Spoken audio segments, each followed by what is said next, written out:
நெல்லிக்காய். இப்போ நெல்லிக்காய் வந்து உடம்புக்கு ரொம்ப நல்லது. இதில் நிறைய வைட்டமின் சி இருக்குது. ஸோ டெய்லி ஒரு நெல்லிக்காய் இல்லைனா கொஞ்சமாக நெல்லிக்காய் வச்சு ஏதாவது தொக்கோ இல்லைனா தொகையிலோ சாப்பிட்டிங்கன்னா உடம்புக்கு ரொம்ப நல்லது. இன்றைக்கி நம்ம ரொம்ப குயிக்காக நல்ல டேஸ்ட்டாக செய்யக்கூடிய ஒரு நெல்லிக்காய் தொக்கு செஞ்சு காட்ட போகிறேன். இது எப்படி செய்யுதுன்னு பார்க்கலாம்.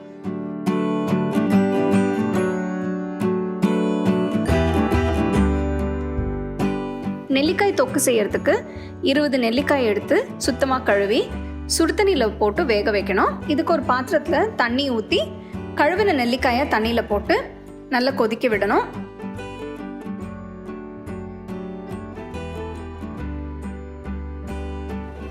நெல்லிக்காயை ஒரு 10-15 நிமிஷம் நல்லா வேக வைக்கணும். நெல்லிக்காய் வெந்த உடனே இப்படி பார்த்தீங்கன்னா நல்லா விரிஞ்சு வரும். எல்லா நெல்லிக்காயும் இப்படி விரிஞ்ச பிறகு ஸ்டவ் ஆஃப் பண்ணிவிட்டு நெல்லிக்காயை சுடுதண்ணிலேருந்து எடுத்து ஆற விட்டு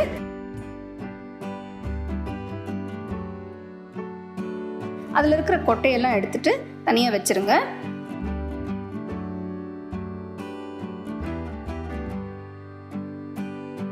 இப்போ பார்த்தீங்கன்னா நெல்லிக்காய் விரியும் போது நல்ல தனித்தனி பீசஸாக வருது. உங்களுக்கு இதை சின்ன சின்ன துண்டுகளாக நறுக்கணும்னா இன்னும் சின்ன சின்ன பீசஸாக நறுக்கி வச்சுக்கலாம். அடுத்தது நெல்லிக்காய் ஆறின பிறகு ஒரு மிக்ஸி ஜாரில் மாற்றி கொஞ்சமாக தண்ணி ஊற்றி நல்லா அரைச்சிருங்க.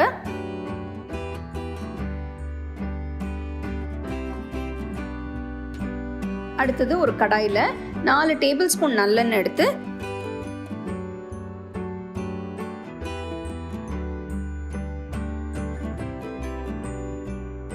இதில் 2 டீஸ்பூன் கடுகு, 1/4 டீஸ்பூன் வெந்தயம், 1/2 டீஸ்பூன் பெருங்காயத்தூள், 5-6 டீஸ்பூன் மிளகாய்த்தூள் இதெல்லாம் போட்டு நல்லா மிக்ஸ் பண்ணிட்டு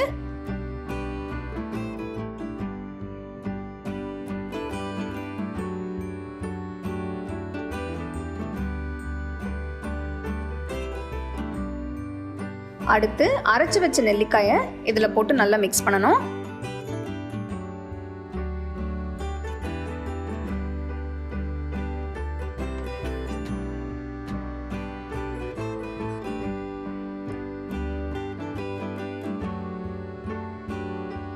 அரைச்ச நெல்லிக்காய் நல்லா மிக்ஸ் ஆன பிறகு இதில் 2-3 டீஸ்பூன் உப்பு சேர்த்து நல்லா மிக்ஸ் பண்ணணும். நீங்கள் உப்பு போட்ட பிறகு டேஸ்ட் பண்ணிவிட்டு தேவைப்பட்டுச்சுன்னா இன்னும் கொஞ்சம் உப்பு சேர்த்துக்கோங்க. ஏன்னா நெல்லிக்காய் நல்ல புளிப்பு இருக்கிறதுனால கொஞ்சம் உப்பு போட்டால் தான் அந்த ஃப்ளேவர்ஸ் எல்லாம் நல்லா பேலன்ஸ் ஆகும். அடுத்தது நான் ஒரு துண்டு வெல்லம் போடுறேன். இது ஆப்ஷனல். உங்களுக்கு பிடிச்சதுன்னா நீங்கள் வெல்லம் சேர்த்துக்கோங்க, இல்லைன்னா இது எல்லாமே நீங்கள் செய்யலாம்.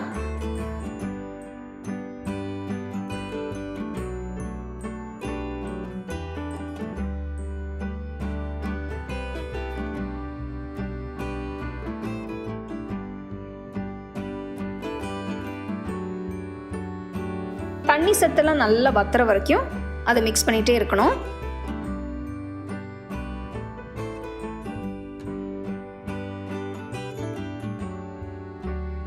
இப்போ பார்த்தீங்கன்னா ஊறுகாய் நல்லா சேர்ந்து வருது. நல்ல கலர் மாதிரி ஒரு நல்ல டார்க் ரெட்டிஷ் ப்ரௌன் கலரில் வந்திருக்கு. இப்போ எண்ணெயும் பிரிஞ்சிருக்கு. ஸோ இந்த மாதிரி கன்சிஸ்டன்சி வந்த பிறகு நீங்கள் ஸ்டவ் ஆஃப் பண்ணிவிட்டு ஆற விட்டு இது நீங்கள் தயிர் சாதத்துக்கு தொட்டு சாப்பிட்லாம், இல்லைனா வெறுமனே சாதத்துக்கு தொட்டு சாப்பிட்லாம். ரொம்ப அருமையாக ரொம்ப டேஸ்ட்டாக இருக்கும். ஊறுகாய் செய்யும்போது உப்பு காரம் உங்கள் டேஸ்ட்டுக்கு தகுந்த மாதிரி நீங்கள் அட்ஜஸ்ட் பண்ணிக்கோங்க. கொஞ்ச நாள் ஸ்டோர் பண்ணுறீங்கன்னா ஒரு நல்ல ஏர்டைட் கிளாஸ் ஜார்லேயோ இல்லைனா டப்பாவில் போட்டு ரெஃப்ரிஜரேட் பண்ணி யூஸ் பண்ணிக்கோங்க. ஸோ கண்டிப்பாக இந்த நெல்லிக்காய் ஊறுகாய் உங்களுக்கு பிடிச்சிருக்கும்னு நினைக்கிறேன். இதை நீங்கள் வீட்டில் ட்ரை பண்ணி பாருங்கள். சூப்பரான நெல்லிக்காய் தொக்கு எப்படி செய்யுதுன்னு பார்த்தோம். இது நீங்கள் தயிர் சாதத்துக்கு தொட்டு சாப்பிட்லாம். இது ஒரு நல்ல ஏர்டைட் ஜார்லேயோ இல்லைன்னா கண்டெய்னரில் வச்சு ஃப்ரிட்ஜில் வச்சு சாப்பிடுங்க. ஒரு வாரத்துக்கு ரொம்ப நல்லாயிருக்கும். ஸோ கண்டிப்பாக இந்த ரெசிபி ட்ரை பண்ணி பாருங்கள். You can get a copy of our first edition of the home cooking book on 21 frames.